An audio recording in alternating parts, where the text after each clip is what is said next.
Hello friends, मैं हूं doctor Suman Gupta, स्त्री एवं प्रसूति रोग विशेषज्ञ और kingdom of health YouTube channel पर आप सभी का स्वागत है।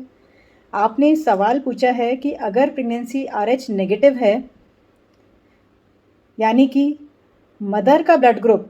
जो गर्भवती स्त्री है उसका जो ब्लड ग्रुप है वह RH नेगेटिव है, यानी कि A नेगेटिव है या B नेगेटिव है या AB नेगेटिव है या O नेगेटिव है, मगर जो उसका पार्टनर है, हस्बैंड है, उसका blood group A positive, B positive, AB positive या O पॉजिटिव है, तो क्या होने वाली प्रेगनेंसी में इसका कुछ फ़र्क पड़ेगा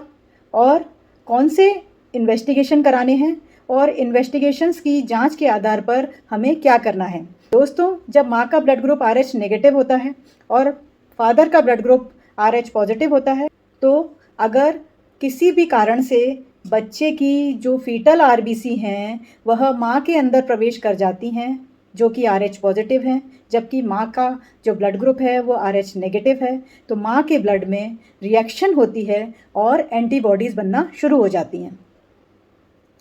यह एंटीबॉडीज़ प्लेसेंटा के माध्यम से फीटस के अंदर जाती हैं, जो गर्भ में शिशु पल रहा होता है उस फीटस के अंदर जाती हैं और उसको नुकसान पहुंचाती हैं। जो RBC होती हैं वह मृत होने लगती हैं एंटीजन एंटीबॉडी रिएक्शन के कारण, जिसकी वजह से गर्भस्थ शिशु को खून की कमी हो जाती है और उसके शरीर के विभिन्न अंगों पर खून की कमी होने की वजह से प्रभाव पड़ता है और उसको दिमाग में, फेफड़ों में,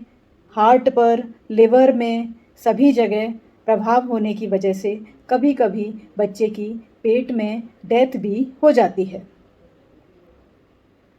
अतः हमें क्या करना चाहिए? दोस्तों, अगर आपकी प्रेगनेंसी पहली प्रेगनेंसी है,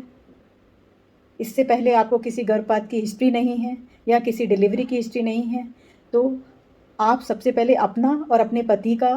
ब्लड ग्रुप करा लीजिए। अगर आपका ब्लड ग्रुप नेगेटिव आया है और हस्बैंड का ब्लड ग्रुप पॉजिटिव आया है, तो आपको प्रेगनेंसी के 3 महीने बाद इनडायरेक्ट कूम्स टेस्ट कराना है, यानी कि ICT टेस्ट कराना है। ICT टेस्ट नेगेटिव आता है तो आपको चिंता करने की कोई ज़रूरत नहीं है। इसके बाद मरीज को रिस्क देखते हुए समय समय पर ICT टेस्ट कराया जाता है। एक टेस्ट 12 वीक्स के बाद 28वें हफ्ते पर किया जाता है। अगर उसकी प्रेगनेंसी अनइवेंटफुल है तो 28वें हफ्ते पर जब इनडायरेक्ट कूम्स टेस्ट यानी कि ICT टेस्ट नेगेटिव आता है, तब हम गर्भवती स्त्री को एक प्रोफाइलैक्टिक इंजेक्शन NTD का लगाते हैं। इसके बाद जब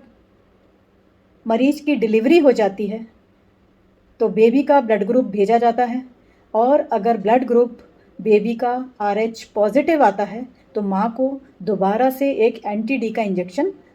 300 माइक्रोग्राम यूनिट लगाया जाता है। इसके बाद यही गर्भवती स्त्री जब दूसरी बार गर्भवती होती है, तब दोबारा से 12 हफ्ते पर ICT टेस्ट किया जाता है। उसके बाद रिस्क फैक्टर को देखते हुए यह ICT टेस्ट रिपीट कर सकते हैं। अगर ICT टेस्ट नेगेटिव आता रहता है तो 28 वीक्स पर फिर से इंजेक्शन NTD लगाया जाता है। दूसरी प्रेगनेंसी में भी सेम इसी तरीके से जब फिर डिलीवरी हो जाती है तो बच्चे का ब्लड ग्रुप कराया जाता है और बच्चे का ब्लड ग्रुप अगर फिर से RH पॉजिटिव आया है तो दोबारा से डिलीवरी के 72 घंटे के भीतर जितना जल्दी से जल्दी लग सके उतना जल्दी से जल्दी 300 माइक्रोग्राम NTD का इंजेक्शन लगा दिया जाता है। इससे क्या होता है कि भविष्य में होने वाली प्रेगनेंसीज़ जो होती हैं वह सेफ़ होती हैं। माँ के अंदर अगर किसी भी रूप में गर्भावस्था के दौरान अबॉर्शन होने से, ब्लीडिंग होने से या फिर कोई मैनिपुलेशन करने से या एमनियोसेंटेसिस करने से या कोरियोनिक विलस सैंपलिंग करने की वजह से, किसी भी वजह से या ब्लीडिंग होने की वजह से अगर फीटस की RBC माँ के अंदर प्रवेश कर जाती है और डिलीवरी के वक्त भी ऐसा हो सकता है कि फीटस की RBC माँ के अंदर प्रवेश कर जाए, तो माँ के अंदर एंटीजन एंटीबॉडी रिएक्शन ना हो, तो इसको रोकने के लिए हम NTD का इंजेक्शन लगाते हैं, ताकि हमारे जो अगली प्रेगनेंसी आने वाली है उसमें